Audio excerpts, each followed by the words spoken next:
era o estado de graça do paraíso antes que Deus expulsasse Adão e Eva do paraíso? O que eles faziam lá? Nada.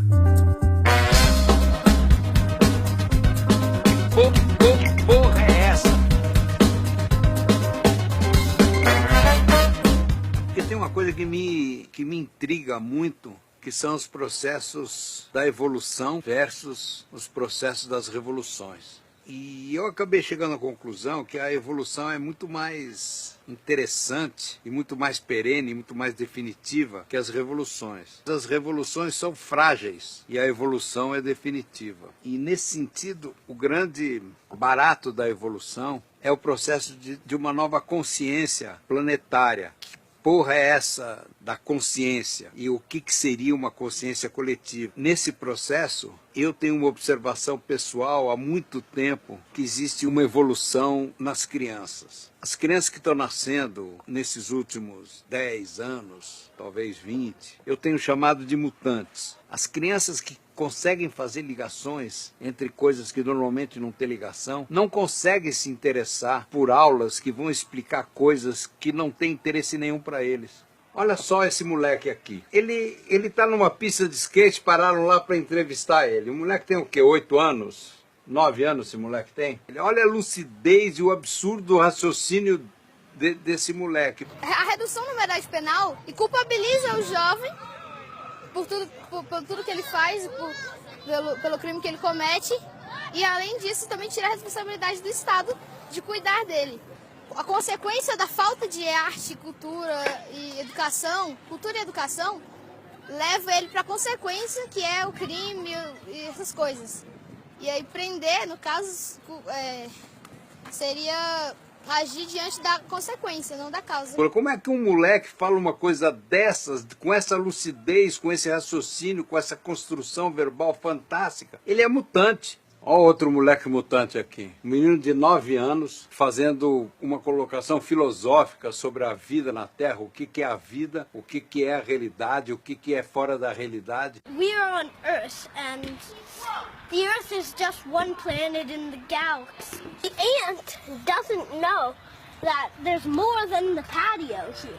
He just keeps walking. He doesn't know he's just part of lots of worlds, and the human race is sort of like that. É inacreditável um moleque dessa idade falando essas coisas. Esses meninos já estão nascendo com uma percepção que a gente levou muito tempo para adquirir. Eu só fui falar essas coisas depois de barba. Era preta, mas já tinha barba. Ninguém obrigado aprende porra nenhuma. O professor entra e bota na lousa lá. Hoje nós vamos aprender seno e cosseno. Caralho, cara, pra que serve seno e cosseno na vida das pessoas? Ninguém tem a menor ideia do que é seno e cosseno. E todo mundo teve que aprender seno e cosseno. É ridículo aprender seno e cosseno. E aí os meninos, esses meninos índigo, malucos, todos começam a virar os piores alunos, desinteressados. E aí a medicina vem e começa a classificar como doença o que, na minha opinião, é uma evolução. Olha só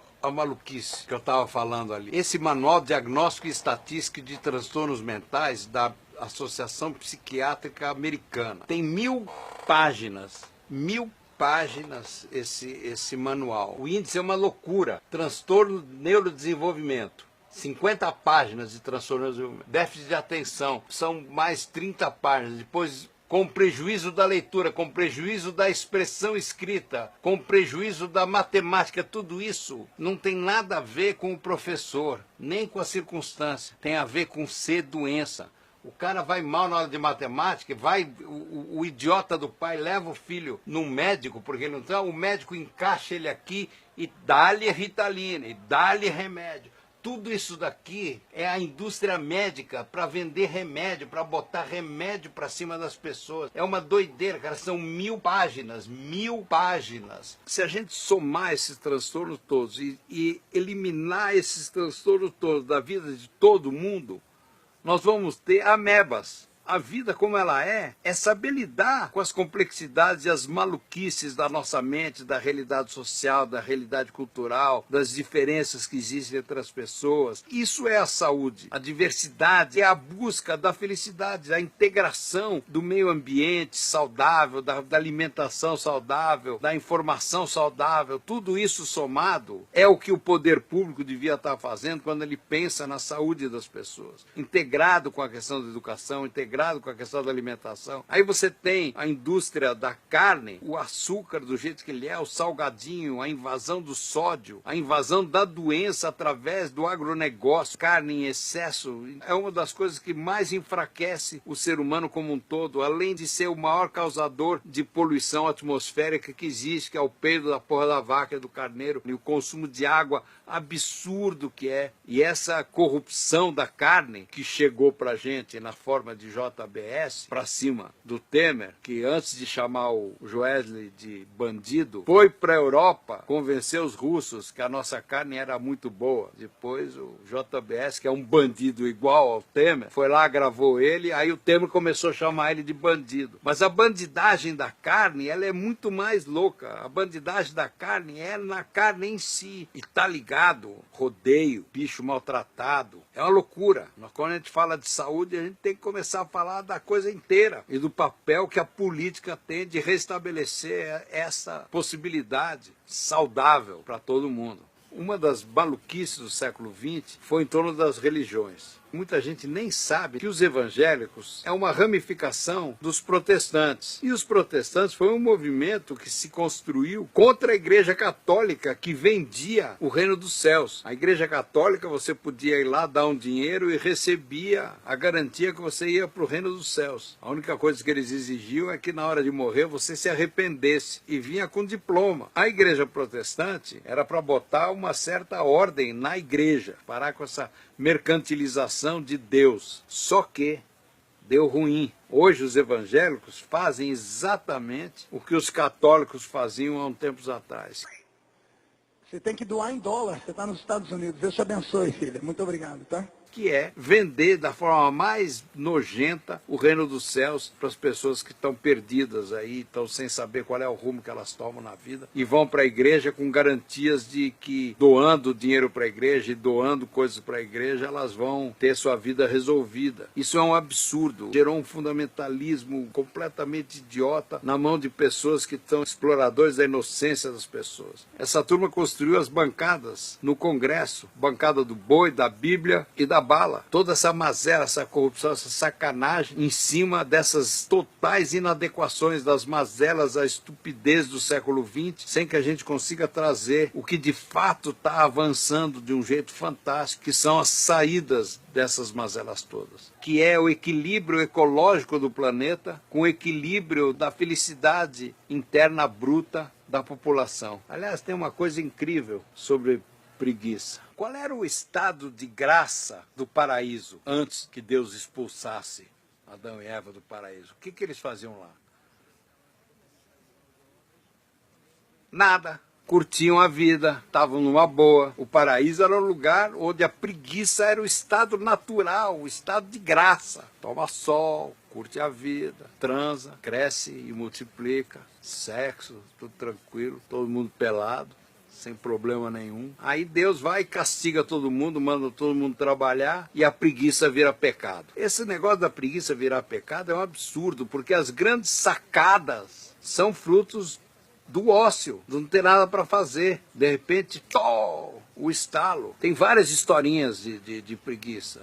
Arquimedes tomando um banho, deitadão na banheira ali, de repente, dei-me um ponto de apoio que levantarei o mundo, descobre a alavanca. A partir da alavanca se fizeram coisas incríveis. Newton deitado, olhando para o céu, debaixo de uma macieira, cai uma maçã na testa dele, descobre a lei da gravidade. O que ele estava fazendo na hora de descobrir essa puta descoberta? Nada, estava de preguiça. A preguiça é um estado de graça. Não ter tempo para nada te escraviza a uma rotina, seja ela de que tipo for. Tem que dizer isso para as pessoas. Dizer que trabalho dignifica o homem. O que dignifica o homem é a felicidade, é a alegria de poder ter um sentido para aquilo que você faz na vida. E não ficar enroscado nessa putaria que está comendo solta. Os processos capitalistas que geraram corrupção de A a Z, de tudo, para tudo quanto é lado. Só corrupção. O cifrão no altar é a sacanagem. Como é que inverte isso? O primeiro passo é a renda mínima cidadã. Você imagina o que seria se você pega e distribui o dinheiro que o governo tem diretamente para as pessoas. Todo mundo que nasce, de rico ou pobre, tem o direito de ter uma renda cidadã. Recebe um salário mínimo que é para dar tranquilidade e não precisar nunca mais ter. Isso é uma operação simples de fazer. Você elimina milhões de servidores públicos, de burocracia da porra do negócio todo. O que o cara faz com essa grana? Ele bota a grana para rodar, em vez de botar a grana para especular. Esse é o projeto que poderia ser feito para trazer a possibilidade de um processo de mudança, de entender devagarzinho, paulatinamente, o que é o século XXI. Eu queria convidar vocês a participar das gravações que a gente faz aqui em casa, no espírito mesmo de uma discussão dessas questões todas, a gente discutir mais isso, de vocês interferirem naquilo que está acontecendo, da gente poder ver filme, pensar coisas novas, articular e fazer críticas do que está acontecendo, como se antecipar às instituições com essas ideias do século XXI que eu estou carregando aqui. Então quem estiver interessado em participar nisso comigo aqui, se inscreve lá na página no Facebook e a gente vai conversando e vamos organizar isso. É em São Paulo, aqui na Rua Augusta. Aguardo vocês aqui. Falou? Até a próxima vez aí.